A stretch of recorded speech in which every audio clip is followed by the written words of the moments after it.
The Witcher 3 is an amazing game, and in my opinion one of the greatest RPGs ever created. There's so much content and so much to do. If I were only allowed to play one video game for the rest of my life, I would probably choose this one.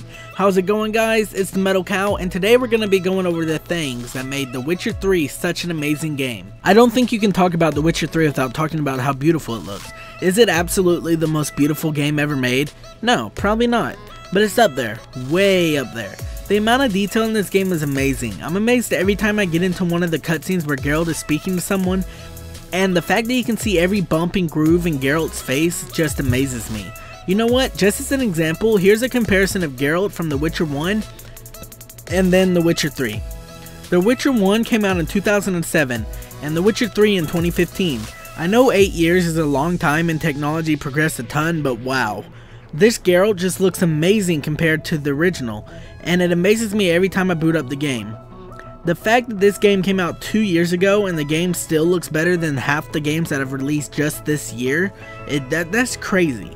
Video game tech progresses so fast, especially in the graphics department, so for a game from a few years ago to still look better than a game that could have released yesterday, that just says a ton. Now, anytime that you're speaking about The Witcher 3, you can't forget about the game world either.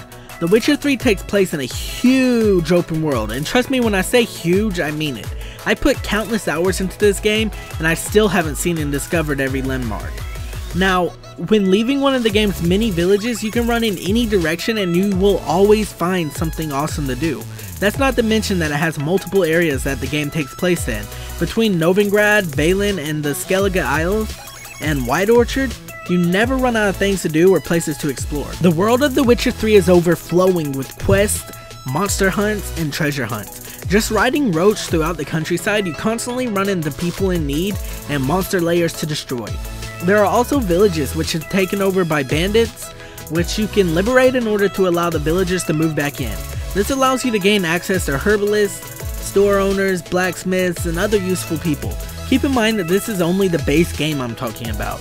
In the base game, there is over 100 hours worth of quests and side quests. Now, here's one of the things that pretty much make it amazing for me, and it's not for everyone because I know some people don't agree with DLC, and most of the time I don't either, but CD Projekt Red are such great developers, and the way that they did this and the way they did their DLC in The Witcher 3 is amazing. It's just each DLC added so much time, and let's just talk about it. If you get the Game of the Year edition with all the DLC, you can probably double the amount of content in this game. The DLC Hearts of Stone takes place in the original Witcher 3 maps, but it easily adds about 20 hours of content, give or take, which is amazing considering the fact that most DLC released adds anywhere from 3 to 5 hours of gameplay, at least in my opinion, and like what I've seen gaming, that's usually what they add for me.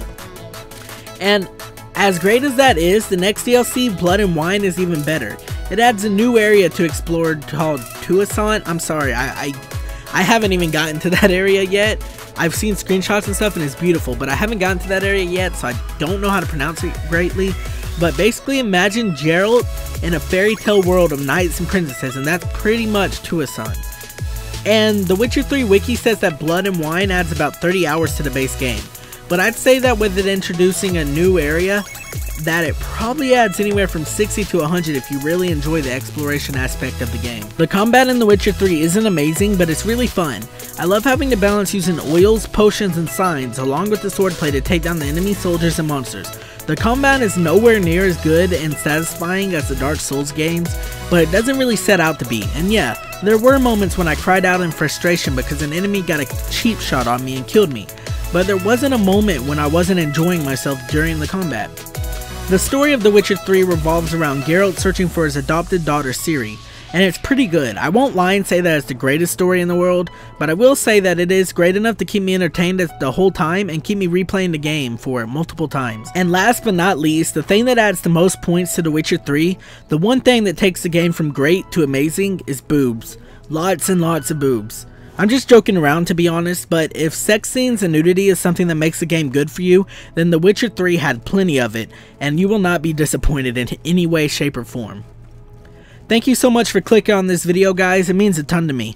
If you enjoyed this video, please leave a like and a comment telling me what you thought of The Witcher 3 and what your favorite RPG is. If you get a chance, please copy this video link and share it with a friend. I would love to see more people subscribe and join our little club. I'll catch you with the next one, guys. Peace.